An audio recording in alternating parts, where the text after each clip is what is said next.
Hey everybody, Tim here. I'll talk if you'll listen, episode 57.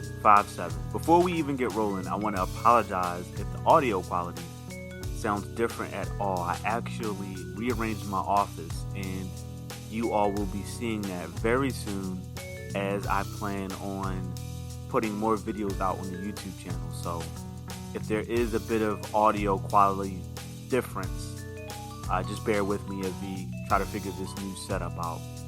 That said, welcome to episode 57. I'm really excited for this one because I want to talk about some very interesting topics. Before I roll on to today's topics, I briefly want to revisit episode 56. So if you listen to episode 56, you know that it was centered around retail and just having those discussions around retail, how essential it is. What are some of the things that maybe people in retail have to go through that maybe isn't necessarily common knowledge? Or maybe it is, you just aren't necessarily aware of it. I had a fourth interview that I alluded to on episode 56. It is currently up right now. It is on the YouTube channel, and it's a YouTube channel exclusive.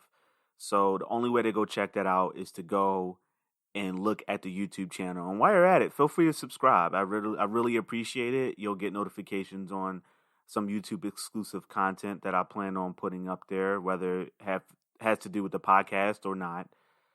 I also sometimes pose questions on the YouTube channel, and the only way to really participate other than the YouTube channel is if you're following on Instagram or Twitter. But hey, the more the merrier. Welcome to anyone who's listening for the first time. But if you've been listening for quite some time, I encourage you to go over to the YouTube channel and subscribe to be a part of that community as well. Rob and I's discussion was a great one, and the video quality isn't superb. The production value isn't superb. At the end of the day, what's really important is the conversation and the chemistry. And I think that was captured really, really well throughout the discussion. And Rob even took the time out of his busy schedule to sit down with little old me and have a discussion. So thank you, Rob, if you're listening to the podcast. I really appreciate it. And it was a good time. It was good stuff. The interview isn't too long. The whole video is about 21 minutes long. So go and check that out. Maybe it'd be some good background noise for you as you get some work around the house done, or if you're working from home, or if you're like my buddy Chuck, if you're on your way to work during the commute. It could be a nice audio, some nice audio for you as you get to your destination. That said, speaking of the YouTube channel, I am planning on announcing something really, really cool for episode 60. I don't quite know what it is yet, but I do have some ideas that I'm fooling around with. And of course, it won't be as grandiose as episode 50. And I'm sure it won't be anywhere near the scale of episode 100 if and when I get there. But I do want to do something nice for episode 60. Every 10 episodes, if I can help it, I think I'm going to try to do something nice for you all, as long as I don't break the bank. And again, I want it to be something nice. Gift cards are great. I am a gift card connoisseur, so to speak. However, I do think I want to mix it up a little bit. The thing that I struggle with a little bit, and if you're listening, if you're a long-time listener like a Jaleesa, like a Chuck, if you're a long-time listener, I encourage you to reach out to me and just give me some ideas, because I want to give some physical gifts. And a part of me is like, well, that may cause some people to have to provide their address. And some people don't mind that. You know, I'm not going to do anything malicious with it. And like most of you know, the majority of the people who listen to the show are my friends, whether I've worked with them in the past, I currently work with them, they're close friends or family in some cases. I'm sure they won't mind giving the address because they trust me. But you do have some newer people like Asher, my buddy Asher, who has recently joined the community, or who knows, maybe Asher has been listening for a while now, but I recently started communicating with Asher over the last 10, 15 episodes or so. And, you know, that trust level may not be there yet. So a part of me wants to do certain things, like I'm still working on a merchandise piece, but hey, maybe I want to get a mug or a coaster or something cool that I want to give, but that's a physical item and it requires me to ship it to you. part of me on one end is like, well, hey, if you participate in the drawing or the raffle, whatever it is, you, by virtue of your participation, you're kind of saying, hey, I'm okay with you shipping something to me anyway. So if you don't want anything shipped to you, you just won't participate. On the other end, I don't want to alienate anybody who maybe would want to participate, but they don't want to give their address or whatever the case may be. So we'll see. We'll see what I want to do and how to figure it out and go from there. But keep an eye on the YouTube channel because I may not announce it on initially anyway. I may not announce it on the show. I may announce it on the YouTube channel. The advantage there is I get to announce something off schedule, kind of similar to the Twitter page or the Instagram page. If I have a thought, and this is why it's so important for you all to follow me. This isn't a shameless plug here to try to get more followers on social media or more subscribers on YouTube. This is why it's really important, at least in my opinion. There are times where I have unscheduled thoughts and I tweet, I post, I make a video and upload it randomly. It's off schedule. It could be on a Monday night. It could be on a Sunday afternoon right before the show. It could be on a Thursday morning. Who knows? And this is why you kind of want to be involved in that community because you can give your feedback. For the third episode in a row now, I did another poll. And if you were following on Instagram or Twitter, you were able to participate there. And I really like you guys' opinion. I really, really do. I hope you know. Who knows? Maybe one day I'll be Joe Rogan or Joe Button status, the Joes, so to speak. The Joes are dominating the podcast game right now. But who knows? Maybe I will be a Joe Rogan or a Joe Button. Or maybe I'll be a Jimmy Fallon or a Jimmy Kimmel one day. Who knows? But for the time being, I'm Lil Old Me. And the benefit that comes with that is I get to engage with all of you. I can respond to every single last person who sends a message. I can respond to every tweet or retweet. I can respond to every YouTube comment. And it's not work for me right now. One, it's fun because I get to interact with you all. But two, it's kind of like I don't have to dedicate like an hour of my day or 2 hours of my day or 5 hours a week or something along those lines to dedicate to responding to you all. Or I don't have to go and hire somebody to maintain those responses. And it's not really coming from me. It's coming from whoever I hired because I have the time and I don't have the resources to do that. I'm not that big, but I have the time and I genuinely enjoy the interaction. So that said, please, please, please go and follow on Twitter. Go and follow on Instagram. Go and subscribe to the YouTube channel. All of that information is in the description of every show. I don't really even use Periscope much anymore. I think that was a failed experiment, but I still put that in the description of the show. So there are multiple ways to be a part of the community outside of just listening. And I want to get to know who you are. You know, the people who reach out to me on a regular basis, who congratulate me on the show, who I know who I know are listening, and I know them. I can put a face to the name, but there are so many people who are probably listening right now, and I have no idea who you are. I want to interact with you. I think it'd be so cool to interact with you. I had a young lady comment on one of my earlier YouTube episodes. Actually, you know what? This wasn't planned, but I'm actually going to go ahead and read it for everybody. This to show you, like, hey, I do pay attention, and I do genuinely. It warms my heart when you all participate. So that goes for any and everybody. So let's go ahead and find this comment really quickly. I'm going to read it, and then we're going to get the ball rolling. 1 second. Okay, here we go. So this was way back episode 10, and this is why I say the show is a living and breathing show. Every topic, or at least almost every topic that I talk about or that we talk about, when I say we, I mean the guests that I've had on the show, is a living, breathing topic. It ages really, really well. We can talk about this topic now. We can talk about it 5 years from now. And it's still relevant. So this is way back in episode 10. The episode 10's title was, Does the Black Community Hate Nerd Culture? And I have this person who I would love to know how you found the show. I would really love to interact with you. Were you just browsing on YouTube? Did you get a link sent to you? Did you find me on Twitter? I would love, love, love to hear from you. This is by a person called EJB Travels. So E for Echo, J for Juliet, B for Bravo, Travels. And this just warmed my heart. So, just to give you a basis of the overview of the show, I pretty much talked about how the black community treats nerds and how, in some cases, we're outcasts, in other circles, we're widely accepted. And I even talk a little bit about how, even as a teenager or as a kid, what that meant in school. And this person is a bit experienced. They were able to give me some perspective from the 70s and 80s, maybe a perspective that I wasn't able to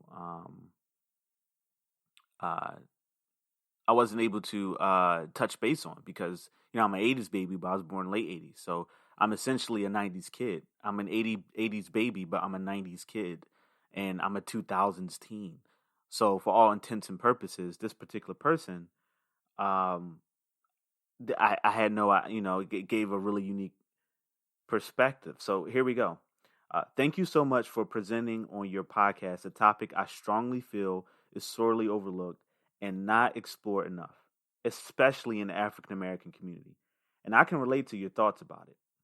When I was much younger, going back to the fourth grade, I was avidly into crosswords and board games, and it was because I loved watching quiz and game shows. I even started creating my own quiz word games and writing short stories. That's awesome, by the way. Sidebar. It takes a lot of patience and tolerance to write a short story. So, shout out to you, EJB. That was the late 1970s and early 80s. Because of that, I started building and embracing a vocabulary apart from those of my peers, and I got bullied because of that. Even to this day, I'm proud about it because it helped me make a foundation for the rest of my life. If anything, those activities, like solving crosswords, playing video games, etc., help break barriers for me and open doors for many exciting opportunities in my adulthood.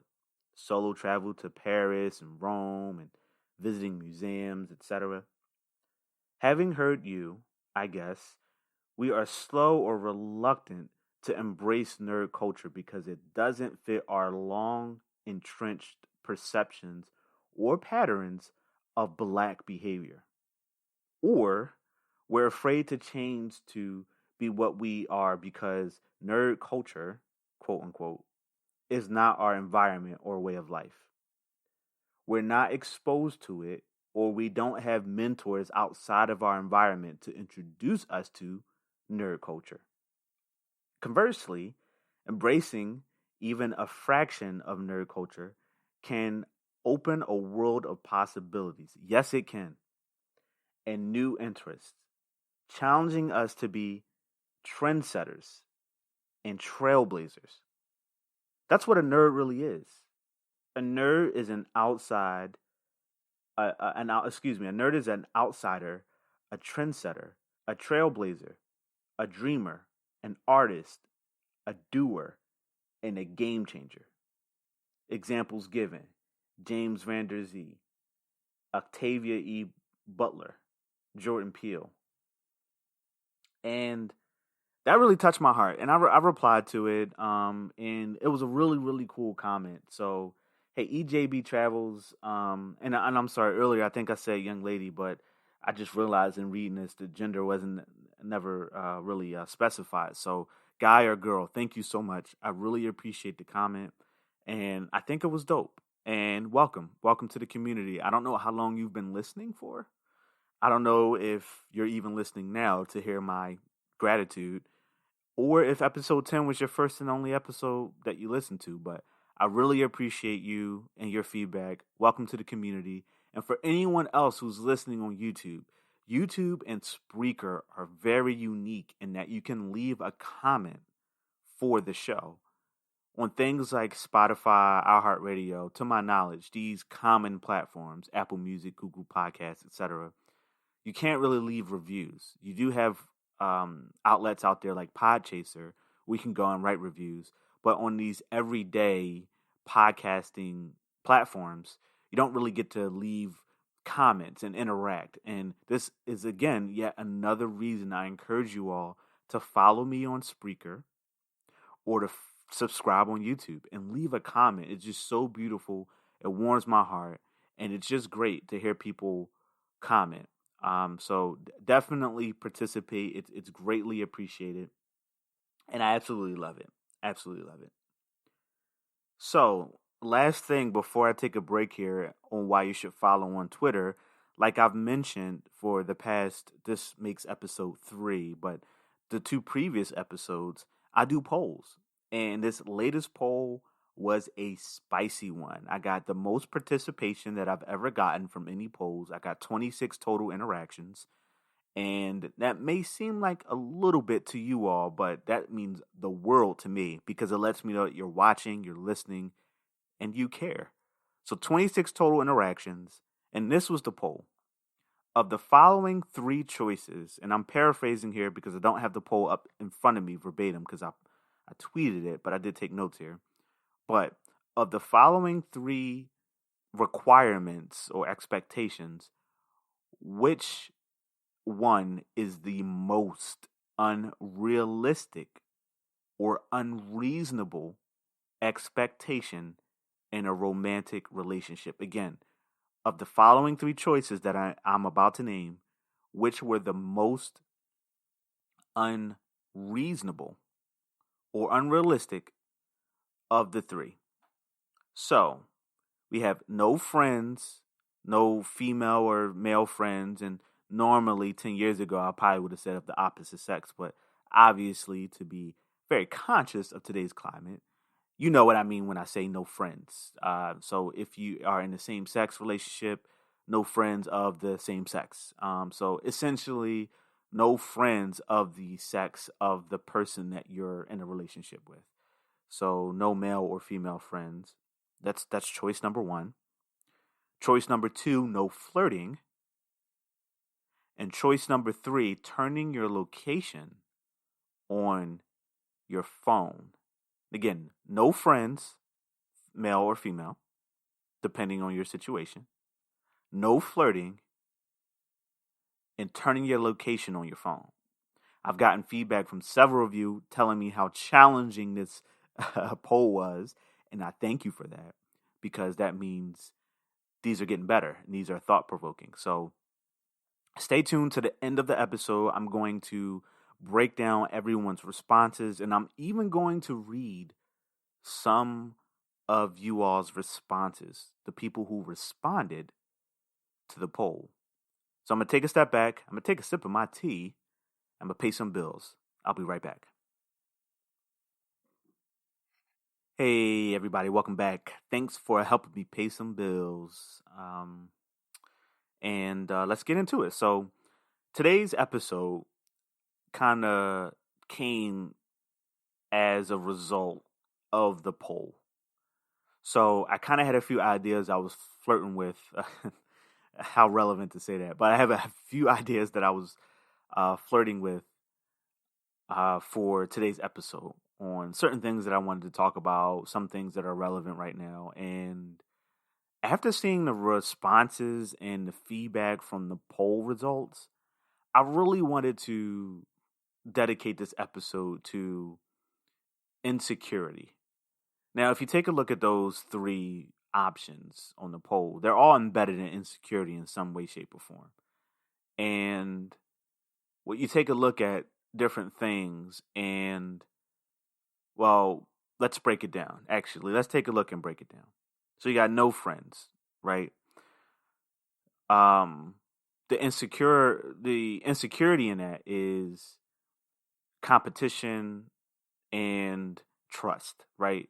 Where it's, I don't want you to be interested or potentially interested in anybody else, and or I don't think I'm good enough, or I don't think I'm great. I don't think, I think you kind of settled for me, and I don't want the option for someone to come along that has better chemistry than we do, or is better looking than I am, and you fall for them. And on another level that I think kind of gets swept underneath the rug a little bit is I know what you were attracted to regarding me. I know the things that you liked about me.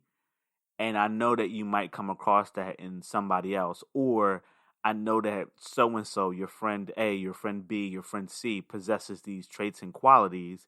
And if you're attracted to those traits and qualities in me, then you're probably attracted to these traits and qualities in your friend or potential friends or coworkers.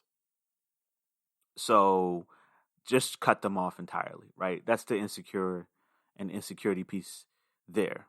The insecurity in the no flirting, I think, is very similar to the no friends. And here's the thing, and some of you spoke about this, and I don't want to ruin your response that I'll read later on, but just to touch on it vaguely here.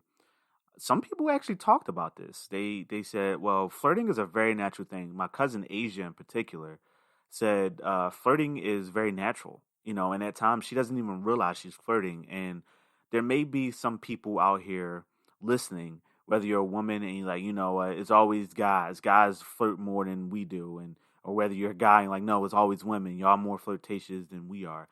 At the end of the day, it's all a matter of perspective. I'm sure I could, for every person that says women flirt more, I could find a guy that said another person that says guys flirt more. But I think with a good chunk of people, whether they are willing to admit it or not, they can at least internally agree that flirting is a very natural thing. Flirting just happens sometimes. Just to go back to what my cousin Asia said, she said she doesn't even realize when she's doing it sometimes. She doesn't realize when she's flirting. She doesn't, realize when something comes off as a cute reply or a cute remark. And it just happens. I've been in situations where I've had friends, both of, men and women, come to me and say, hey, were you feeling so and so? And I would say, no, not why, because you said this or you said that. And I was like, I forgot about that, or I wasn't even serious. I wasn't thinking anything of it. It's just a friendly thing. Now, there are other people who are very much intentionally flirting. I know I can be a bit of a flirt sometimes. And it's intentional in the flirting aspect, but it's not like malicious in nature. So in other words, just because you're flirting doesn't mean, hey, I want to take you home, or hey, I want to sleep with you, or hey, I want to marry you, or anything like that. Sometimes it's just flirting. Flirting is a fun activity, and it gets treated as such. And some people who responded said, hey, that this is a very natural response. It's a very natural response. There were some people who ultimately chose the other options, but still mentioned that like, hey, flirting is really, really natural. Flirting is really, really natural. And finally, I'm sorry, the insecurity piece of it in turning the location on. Now, this one was a really good one, the feedback that I got from location, because I've heard two different perspectives here. I heard the first perspective I heard was the obvious one, right? Where it's like, I'm not turning my location on. You're trying to keep tabs on me. You don't trust me. That's a huge insecurity. You need to have a discussion with the person in the mirror. This is just way too much. This is over the top. If you need me to turn my location on because you don't trust where I am, then we shouldn't be together, right? Because either you got trust issues, or that means I'm screwing up enough that it requires this stipulation, then maybe you don't need to be with me in the first place. But the other piece of it, something I didn't really even think about, which makes perfect sense, is some of you actually said, this is good for me because it helps me keep an eye on my significant other when they're traveling, or if we go somewhere new for the first time, or if this person is in the city, or if I know they're going to be in a certain part of town.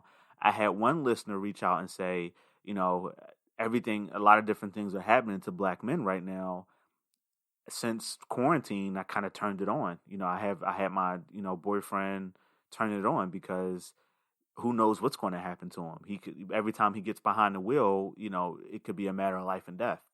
And I said, that's a really good point. I never really even looked at it that way as a matter of concern, especially from the traveling piece. And more specifically, when you're traveling to an area that's either a red flag area, so to speak, and that's putting it nicely, or if you're traveling somewhere for the very first time, or a super far distance. We're not talking you live in Philly and you're traveling to Jersey, or you live in Philly and you're going to Delaware. We're talking you live in Philly and you're going to Canada. You're going to like Montreal or something, or you're going to like Montana, or shout out to Jesse in Montana. Or are you in Missouri, Jesse? You're in Montana. I forget one of the M's. Or you're from LA and you're traveling to Tokyo, or you're from Dallas and you're going to like Europe or something. And not only are you going to Europe, you're going to a specific area of Europe where like child abductions happen often, or female abductions happen often, or male abductions happen often. Yeah, you want that location turned on to keep an eye on the person, especially taking a step out of the romantic scenario, especially if you're a parent or you're a caregiver or you're a guardian of someone, like a teacher on a school field trip. You want your students to turn their locations on. If you're a parent and your kids are going on a school field trip, or if you're a parent and your, college, your daughter that's in college or your son that's in college is traveling abroad. Yeah, turn your location on. I need to keep track of that. So that was a perspective that I did not really look at like that. But typically speaking, the first one was where the thought process was when that was added as an option to vote on. But going back to insecurity. So after posting those, I realized, hey, like the one common denominator that is consistent with all of these choices is insecurity. And I was chatting with my friend Kim, who gave her response to the poll, and also my friend Pam. Shout out to Pam. And I said, and what came up in discussion was insecurity may be the single most toxic trait in any relationship, especially if you're not seeking help, you're not seeking external help, therapy, counseling, etc., etc. It's probably the number one cause to destroy relationships. And I wish there was a stat out there, that an insecurity stat where you can kind of gauge how many relationships have ended due to insecurity. It's such a crazy thing. And I think the tricky part about insecurity is you got to be really aware of it. It's not something that just can play in the background and you can do something about it. You have to be really, really aware of it in order to address it. Some people are in denial about it. Like they put all of their insecurity on the other person. And it's kind of like, hey, I'm so insecure that I'm requiring you to do this is the reality. But what ends up coming out, what ends up being communicated is you did this, so now you got to do that. And not really, I feel insecure about this, so you got to do this. There are a lot of things that people are insecure about. And it might be funny to some, but it's very serious to others. For Black women in particular, there are a lot of insecurities that they deal with on a daily basis. Women overall, there are a lot of insecurities that they deal with on a daily basis. And with men, there are a lot of insecurities that we deal with, and we get looked at as soft or weak if we voice those insecurities. And unfortunately, for men in particular, those insecurities manifest themselves into violence. And it turns into things like domestic violence. And that's a deep, dark tunnel where there's a point of no return. And insecurity is dangerous. It really, really is. And just circling back to the female perspective, for women and my Black women, my beautiful Black women, insecurity can be really tough for those groups because you have these systemic or intangible things that cause these insecurities and you can't point to it. So here's the thing. You can sit here and say that society tells black women, society tells women that you have to constantly look a certain way, feel a certain way, be a certain way in order to get male attention, right? And this stuff isn't necessarily coming from normal men. This stuff is coming from women. This stuff is coming from social media and media in general. This stuff is coming from magazines, other news outlets, and this stuff is coming from men in glorified positions, right? Like maybe these celebrities, you see the women that they're with or the type of women that they're date. And even in some of their interviews and even some of their music videos, you see the type of women that they have in their music videos. And a woman is sitting back and watching that and going, I'm not that. A woman who looks like me isn't represented in this video. So therefore, subconsciously, you're going, I'm not good enough, right? And here's the difficult part to key in about that point is everybody knows these things, but you really can't point to it like on the spot, like Johnny on the spot. This is the thing that makes me feel insecure. So if it's like, take a common scenario and you got a man, you got a woman. That man goes out, goes to the club, is having a good time, is dancing with the women, and that his girlfriend's friend is at the club and he's like, hey, I saw Tony at the club dancing with these other girls, right? Instantly, like almost automatically, that girl or woman, without being fully conscious of it, goes into a state of confusion, anger, and insecurity, right? And frustration.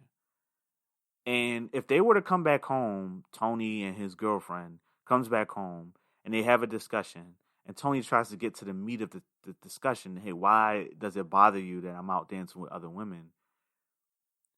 She can say things, she can express her feelings. Like, hey, I feel like you don't want me, or I feel like that you're doing that because you feel like you can't do that with me, and like all these other things. And if a guy goes like, hey, well, who are telling you these things? What's making you feel this way? The sucky part about that situation is that woman could be 1,000% right, but have nothing to point to. And that's extremely frustrating. That woman could be 1,000. Hey, society makes me feel this way, or I read a magazine the other day and it made me feel this way, or I saw a video the other day and it made me feel this way, or I follow all these people on social media and this is the life they're living and I'm not that way. So yada yada yada yada. And sometimes when you say some of these things out loud, they sound like ridiculous in a way, because I can see a guy being caught up in his emotions and being extremely frustrated because in his mind, he's just having a good time. And now he's frustrated because he doesn't understand where these thoughts or feelings or emotions are coming from. And the woman may not necessarily be able to articulate it, but she's right. For the record, no one's feelings are necessarily wrong. It's all a matter of perspective and perception, right? But in that moment, it's so frustrating. And the same thing can happen for a guy. Hey, I saw you flirting with this guy who, is an NBA player, is an athlete, or is tall, or is self-employed, or he dresses really nicely, and subconsciously, I'm intimidated by that, or even consciously, I'm intimidated by that. And a woman goes, "Well, hey, I'm with you. I lay my head down in bed at night with you, in the bed with me. What's the problem?" And again, the problem with insecurity is it's really, really difficult to articulate why it's holding you back in certain areas. It really, really is. And it's almost kind of like you need a degree in communication. You need like a PhD in communication if one exists. And like to even describe what you're feeling. And it gets really, really frustrating. So for all of you out there dealing with insecurity, there's two sides of that coin. One, I hear you. Your feelings are valid. And yes, the person that you're with needs to learn how to deal with your insecurities. On the other side of that coin, You need to take responsibility of your insecurities. Those are your issues to deal with, not your partner's. Your partner can simply and merely tolerate them and support you with them. But it is your responsibility to mend them, to address them, to seek out help to deal with them. Not the most frustrating and the most beautiful thing about humanity is none of us are alike. And you can't expect different people to behave in a way at the root of your insecurity. So go out there, seek help. A lot of you have employee assistance programs where you get free counseling sessions, whether it only be one a year, whether it be 3 times a year, maybe it be one a month, who knows. Go seek out help. Maybe talk to an older person that's maybe been down the path that you've been down and talk about your insecurities. Put your insecurities out on Front Street. Voice it, especially with your partner. If you don't really explain what you're insecure about, that could trigger a really bad discussion or argument or debate with the person that you're with, because you're taking the opportunity for them to consider your feelings away from them when you do that. If you're insecure about your partner going to the club and having a good time, if you're insecure about your partner traveling, if you're insecure about your partner having friends of the that are attractive, then you need to voice that opinion. Make your partner aware of that. That way the decision is in their hands. They can decide A, if they want to stay and deal with it, A. But B, maybe the next time your partner goes out to the club, they let you know and have a discussion with you. Maybe the next time your partner does go on that trip, that business trip or that recreational trip, they have a discussion on you and you can help lay down some ground rules, and now your partner can decide if that's unreasonable or not. It's much more productive for someone to know what the situation is before they go into it and know what the ground rules are before they go into it and be able to kind of weigh that. Because if I know that you don't want me dancing with women when I go out to the club, before I go out to the club, now the decision is in my hands. Now, I mean, I can get mad, but I can't really say anything if I decide to go to the club and not dance with women. Because it's like, okay, we already had this discussion. Now the decision is in my hands, and I can decide, do I want to deal with this? Is this unreasonable? Do we need to have a discussion? Or is this acceptable? Is this something that I can work through? And is this something that I can kind of deal with? And on your end, you can kind of go, okay, she knows that I don't like her having male friends. I'm going to voice that to her so that she's aware of it. And not only am I voicing it to her, I'm admitting it to myself. I'm saying it out loud. And now I'm aware of it, and now I can try to work through it and see what I can do to remedy this insecurity. So just something for you to chomp on, something you to munch on and think about. I had some really cool articles that I want to read and share with you all. I'm not going to read them in their entirety, but I do want to take away the key discussion points and just give you all something to think about. I'm going to take a step back. I'm going to give my vocal cords a rest, and I'll be right back.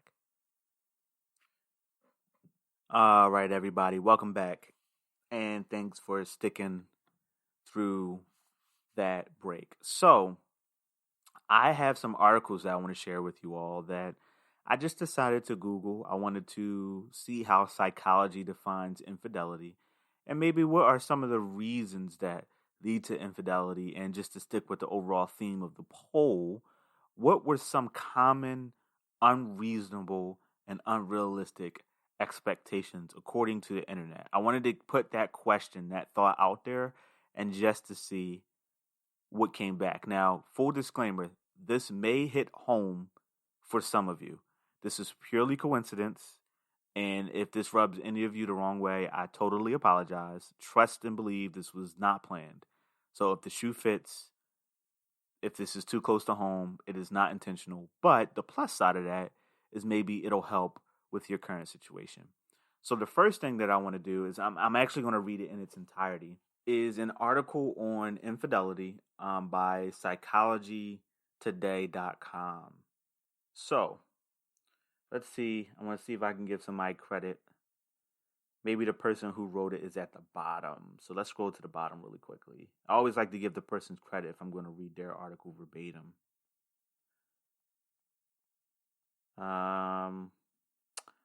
I don't see it. So unfortunately, I can't give this person credit. But no worries. Let's get into it. Infidelity. Infidelity is the breaking of a promise to remain faithful to a romantic partner, whether that promise was a part of a marriage vow, a privately uttered agreement between lovers, or an unspoken assumption. As unthinkable as the notion of breaking such promises may be at the time they are made, infidelity is common. And when it happens, it raises thorny questions. Should you stay? Can trust be rebuilt? Or is there no choice but to pack up and move on? Why people cheat. For the adulterer, infidelity can be exciting and seductive, conferring feelings of renewal, rejuvenation, and joy. Infidelity is a betrayal, but it isn't necessarily the end of love. Cheating occurs even in happy relationships. The partner being betrayed, however, may feel confusion, anger, doubt, pain, and heartbreak. So I'm going to take a break and actually give my comments as I read this article. So the first thought that I had when I read that last sentence about how cheating can happen even in happy relationships, I totally agree. Sometimes people step outside of the relationship not due to the lack of the relationship necessarily, but just to get something extra, so to speak. You put toppings on your pizza not because you don't like the pizza as it is, you just want pepperoni, you just want green peppers, whatever. And this isn't me, don't misinterpret this thought here. This isn't me justifying breaking a promise to somebody, but I do want to point out the fact that cheating doesn't always equal unhappy. And I think that's a key takeaway. The article goes on. What are the main reasons why people cheat? Most people are aware of the costs of cheating in a relationship, particularly in a marriage. Betrayal can lead to divorce and parental disruption, and infidelity is a predictor of depression, anxiety, and domestic violence. Yet many stray anyway, prompting the question, why? In surveys of individuals who have cheated, falling out of love, seeking variety, and feeling neglected were the most commonly cited reasons, followed by situational forces, a desire to raise self-esteem, and anger with a partner. Now, I want to say, again, take a step away here. All of that is like, it is so true. I wish I could take a closer look at these surveys. But you're falling out of love is an obvious one, right? You're just not feeling it no more. Seeking variety is huge. And I think that's totally a reasonable thought. Not the actual act of cheating, but just the thought, seeking variety. Because we don't eat the same food all the time. We don't go to the same places all of the time. We don't even sleep on the same side of our bodies all of the time. Yet we somehow trick ourselves into expecting that the person that we're with romantically can check every box all of the time. So I think I don't know where that came from. I would love to do research on that one day.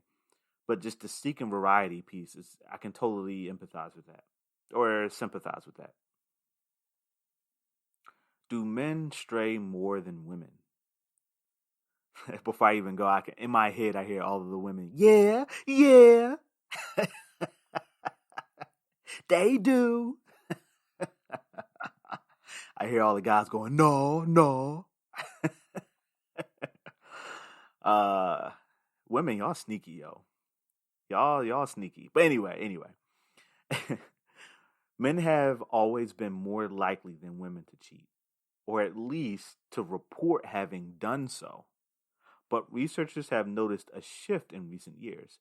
16% of adults, so that's 16% of adults breaks down as about 20% of men and about 13% of women, report that they've had sex with someone other than their spouse while married. But among adults under 30 who have ever been married, 11% of women report having committed infidelity as opposed to 10% of men. What people consider infidelity. The line between innocent flirtation and romantic betrayal is often elastic, and many couples face conflict because partners do not share the same definition of cheating. Boy, ain't that the truth. That could be a whole episode, y'all. Some people's definition of cheating is not other people's definition of cheating. Believe you me. I was once involved with a young lady who said flirting was cheating. That didn't last, to say the least. For some, anything short of sexual contact with someone else is acceptable. For others, any attention to a potential rival is unforgivable. Is fantasizing about others bad for a relationship? The term micro-cheating refers to acts that fall short of most definitions of infidelity but may still disturb a partner, such as flirting with an attractive neighbor or coworker, but with no intention of straying. Sexual fantasies are another matter. While many experts believe sexual fantasies about other people, if they are not acted on and do not become a fixation, are not necessarily unhealthy for a relationship and may help maintain sexual energy and interest. Go figure. But researchers emphasize that sexual fantasies about one's own partner contribute more to a relationship. Here's a good one for everybody. Is pornography a form of cheating? Tim's answer, no. Let's see what the article says. Since the partner viewing porn doesn't know and isn't physically with the performers, many view porn use as potentially problematic, but not actual infidelity. However, some partners insist that any sexual activity outside of the relationship is an offense. Experts suggest that couples be as open as possible with each other and discuss if one's partner's consistent use of porn points to signs of trouble in the couple's own sexual connection. Surviving infidelity. When a partner is caught cheating or confesses to it, it's not necessarily the end of a relationship. One key factor determining whether a relationship can survive is whether or not the affair included emotional attachment as well as sex. In one survey, 44% of men who'd had affairs said it was only about sex, but only 11% of women reported the same. So that means more common in women who cheat, there's an emotional connection. So they're cheating due to some emotional connection there. 44% of men are saying it was just only sex. Almost half are saying that it's only about sex. How does someone decide whether to stay with a partner who cheated? The decision to remain in a relationship after infidelity is based on criteria including finances, family connections, and the shared parenting of young children. But research also finds that one of the strongest indicators of whether a couple will remain together is the opinions and advice of the wronged partner's social network of friends and family. No surprise there. Can you trust a partner who has cheated before? One's past does not always determine their future, but research finds that individuals who cheated on a partner in a previous relationship are 3 times more likely to stray in a future relationship as compared to people who had not been unfaithful before. Individuals who have cheated have also been found likely to express hypocrisy about infidelity. They blame their partner's actions for their own straying, but take no responsibility for their partner's unfaithful acts. So that's the end of the article from Psychology Today. Now, it did mention that cheating can occur in happy relationships. And I won't read this article entirely, the second one, but it's titled, and this one does have the guy's name at the top. This is by Robert Weiss, PhD. Shout out to Robert. And the title of the article is called Four Reasons Why Infidelity Happens Even in Happy Relationships. And just to point out the reasons here, but I encourage you to go and look at the article. One is self-exploration. Two, the seductive nature of transgression. Three, the allure of lives not lived. Four, feeling new or exiled emotions. So that was that. Now, those are those two articles. Again, go and check those out. Those are on psychologytoday.com. And they were pretty cool to read. Now, there's two more that I want to talk on, and they're about unrealistic expectations. Remember, that was the theme surrounding the poll in the first place. So I'm going to get my bearings straight. I'm going to get these articles up, and I'll be right back on the other side of this break. Okay, I'm back, gang. And as we wrap this episode up, I just want to read these two points and articles. And I won't read these articles in its entirety, but I do want to read the unrealistic expectations that the article points out. So the first one, and this is really cool because this is a female-centered website. So this is womenshealthmag.com. And it's, women's health, primarily directed towards women. So that means this is, from a woman's perspective, this is unrealistic expectations, according to this woman. This is by Chloe Carmichael, PhD. So Dr. Carmichael. And this was published not that long ago, back on in September of last year. So here are the 12. She lists 12 unrealistic expectations according to women. You expect your partner to look like Brad Pitt or Liam Hemsworth or whoever gets you going. Always. 2. You expect to have a certain amount of sex on a regular basis. 3. You expect your partner to always plan date night. 4. You expect your partner to pay for basically everything. 5. You expect your partner to spend all their free time with you. 6. You expect your partner to apologize first. 7. You expect them to have no friends of the opposite sex or whatever sex they're attracted to. 8. You expect that your family and your life take precedent. 9. You expect your partner to take care of things around the house. And just as a quick Timism here, I think she meant you always, because I think it's perfectly reasonable to expect your partner to take care of things around the house, but you always expect your partner to take care of things around the house probably is what this meant. Here's the 10th point. You expect your partner to always take your side. 11. You expect your partner to always know what you're thinking. And finally, 12. You expect your partner to fill every void in your life at all times. So go and read this article. Again, it's by a Dr. Chloe Carmichael. It's on womenshealthmag.com. And it is titled, Ask Dr. Chloe, Do I Have Unrealistic Expectations in My Relationship? Moving on. So this is from another website. I've never heard of it, I'm going to be honest. So who knows? This could be totally an irreputable source. But it's called A Conscious Rethink.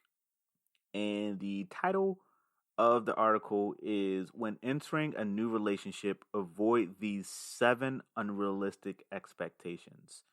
So, again, 7, this article gives 7. So I'm just going to read the expectations, but I encourage you to go and read the article on your own time. Number 1, I'll know my perfect partner when I see them. 2, this relationship will solve all of my problems.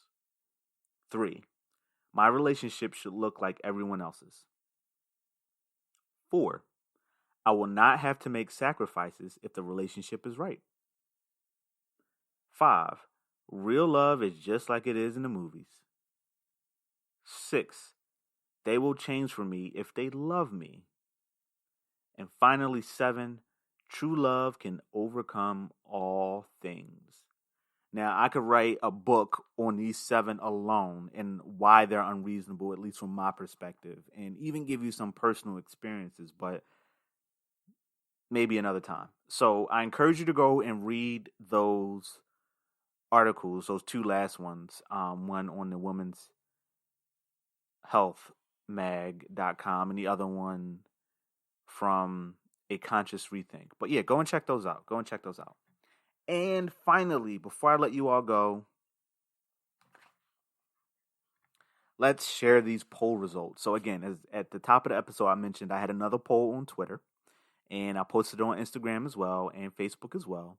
And I got 26 total people who interacted with it. Much more viewed it, but you know those creepers, sometimes they view it and don't respond. But that's okay too. It's okay. Not picking on you. But we had 26 people actually respond. So again, it was of the 3 options, which of these 3, which one is the most unreasonable or unrealistic expectation to have in a romantic relationship? Number 1, no friends of the sex that you're attracted to.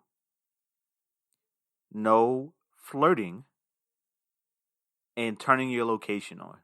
So, the one with the least answers, surprising. Well, this is not surprising, but I think the other 2 were so hard that they kind of took the cake. But this one had the least final answers. Now, I will say this: even when people selected the other 2 options, they did say not being able to flirt was unrealistic, but they just ultimately chose something else. But no flirting got the least amount of responses at 12% of the responses. And the math might be off about 1% or 2 because a lot of these were like really close to the next number. So I just rounded up. So we might be off by like 0.5%. But 12% of everyone who responded said flirting was the most unrealistic or most unreasonable expectation. Next up, at 35%, location. So 35% of the people who participated in this poll said that turning your location on was the most unreasonable and unrealistic expectation. And finally, the one that took the cake, I'm sure many of you guessed, was having no friends of the sex that you're attracted to. At a whopping 53%, so more than half of you who participated in the poll said that if I can't have friends of the sex that I'm attracted to, then that's just, we need to take a step back. And I had my cousin ask me, what would I do if my girlfriend didn't want me to have friends of the opposite sex? I said, well, the first thing I would do, because I love her, I would sit down and talk to her and try to see where her head was at and maybe why that's there and try to navigate it and work through it. But ultimately explain that, look, my friends are literally a part of who I am. And my friendships are a part of who I am. And to not like my friends or my friendships is to not like a part of me. And if she can't accept that, then, I would have to make a tough decision, because not only is that unrealistic and unreasonable, in my opinion, probably the most unrealistic and unreasonable, although all 3 of them are really difficult to choose on which one is the most unreasonable or unrealistic. But not only is not having friends of the sex that you're attracted to, in my case, women, not only is not having any female friends crazy and like ridiculous, for me, it's just like totally it's impossible, especially if you're a social person. Think about it. I have a podcast. If I'm out and about, and I'm a conversationalist at heart, many of the topics that are talked about in all 57 of these episodes are topics that I've spoken to or talked about with many of you. So I can imagine me being out and about in the street, at a festival, at a fair, at a movie, at a concert, at a Wawa, whatever, and go, hey, and just spark a conversation. And one thing could lead to another. Hey, maybe this person frequents the same place I do karaoke at. Maybe this person also has a podcast, so we join a podcasting community together. Maybe they want to be featured on a show. Maybe our order is the exact same order at Wawa every day, and maybe we bond over that. I can't just say, "Oh, I wish I could take this to the next level," but I'm not allowed to have any female. That sounds crazy. Honestly, I wouldn't even want to be friends with somebody who says, "Well, I can't have any friends. I can't have any guy." Like if I came across a guy who is in a same-sex relationship, or I came across a woman in a heterosexual relationship, and they say, "Hey, you really cool, but I can't have any guy friends," I would be like, "Okay, say no more," because I would be so frustrated and confused at that notion that I would have to take a step back, because I try my very, very best not to like impose on other people's relationship. Every single last one of you listening right now knows a friend or a family member in a relationship that you may not necessarily approve of, or there's something that happened in that relationship that you don't approve of, and you have given your opinion and sometimes unsolicited advice. I try my very best not to do that. I try my very best not to be the person like, well, I wouldn't let her talk to me like that, or, those type of comments, or like, hey, why don't you just do this or say this? Because everybody's relationship is different. And at the end of the day, it's not your relationship. And of course, if the person's being abused or physically harmed, then yeah, you might need to step in. But in general, hey, this person lives in a part of town that you don't agree with. Or hey, it is what it is. This person is in a line of work that you don't agree with. Hey, if it's legal, it is what it is. And I try my very best not to do that. So I can see me being in that Wawa, being at that movie, being at that concert, being at that festival, having that interview guest going like, hey, you're really cool, but I can't have any guy friends. I would have to immediately like put the zipper on the mouth, take a step back, because the next words out my mouth are probably going to be, "You cool with that?" Like, are you okay with that? Um, but I want to hear from all of you. If you are one of those people who are for, again, not against, but you're for one of these three choices, I want to hear from you. And maybe even have you on the show. But I want to hear from you. Reach out via email, comment on this episode, hit me up on Twitter, slide in those DMs, do whatever you need to do. Because I really, really, really want to hear from you. If you are all for turning that location on so you can keep tabs on your significant other, if you're all for no flirting at all, zero tolerance for it, and you're all for, hey, no friends of the sex that you're attracted to. So if you're attracted to men, no guy friends. If you're attracted to women, no women friends, period. If you're for that and you agree with that philosophy, I would love, love, love to have you on. One, I disagree with you. Let's get that out of the way. But I'm willing to have a productive conversation on why I disagree with you. And I think it would make for really, really good content. Trust me, you can ask people like Charles. You can ask people like Jaleesa. You can ask people like the other Jaleesa. I do not bite. It's a really fun and safe environment, but I will be very forward with my questions. That said, everybody. Oh, you know what? Before I go, I'm sorry, I almost forgot. I would like to read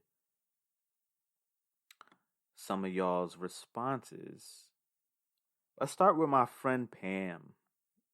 Shout out to Pam if Pam's listening. So Pam goes, actually, I could argue the first one with best friends of the opposite sex. Like he has female friends from childhood he's still really close with, and I don't care at all. But if he suddenly met another girl and claimed her as a BFF all of a sudden, I'd be like, WTF. And I can understand that there's a little like curiosity there, and maybe alarms go off, especially if you see this person is like, wow. Like if you're Pam and you see this girl and you're like, wow, she is beautiful. You know what? I don't want you hanging out with her. I can see why that might raise some flags for somebody. Let's take a look at one more response, and then I'm going to let you all go. So my cousin Angel ultimately said that the location thing was the biggest thing, but she made a really good point that I wanted to key in on. And she goes, and this is regards to having no friends. I figured you had a life before me, and it won't change during or after. Respect me, and I'll do the same in return. So it all really depends on your matter of respect, your definition of respect. But one thing that I want to key in on that Angel said was she's absolutely right. The friends that you have genuine bonds with, heck, you could have met your significant other through a friend. You know, those people aren't just going to disappear. Those people aren't just going to go away. And honestly, if you're that type of person where like, hey, I don't want you chilling with, you need to let that be known before you even like, hey, I know so and so introduced us, but you're going to have to cut her off if we start dating. And I think part of the reason, the irony in that, I think a part of the reason a lot of people don't lead with that is because they know that's crazy. They know the other person is going to go, what? I got to stop talking to so and so? No, I'm not going to do that. And I think that's why they kind of sit on that. And then once you get in and you in too deep, then you bring it up. Because again, leading with that is just kind of like crazy. I think if somebody led with like, hey, I don't really want you flirting, that wouldn't really chase too many people off. Again, I still think that's unreasonable, but some people don't. I think say, hey, turn your location on. That's not a discussion you usually have right away anyway. You usually don't have that discussion until like you care enough about the person for them to have their location on. But like that first one, no female friends, no male friends, no whatever, that's like constant. That's like from day one. So, because that's not something you can be cool with for like the first 2 weeks and be like, all right, no, you can't have fun. You know what I mean? You can't just turn that switch on and off. So you kind of got to lead with that. And I think, again, people don't lead with that because they know somebody's going to go, what? That's crazy. No, I'm not doing that. So, yeah, that's the poll, everybody. Those are some of the responses. I really appreciate everybody who participated. Again, follow me on Twitter, follow me on Instagram, and subscribe on YouTube to be a part of the community. That said, I hope everybody enjoyed the show.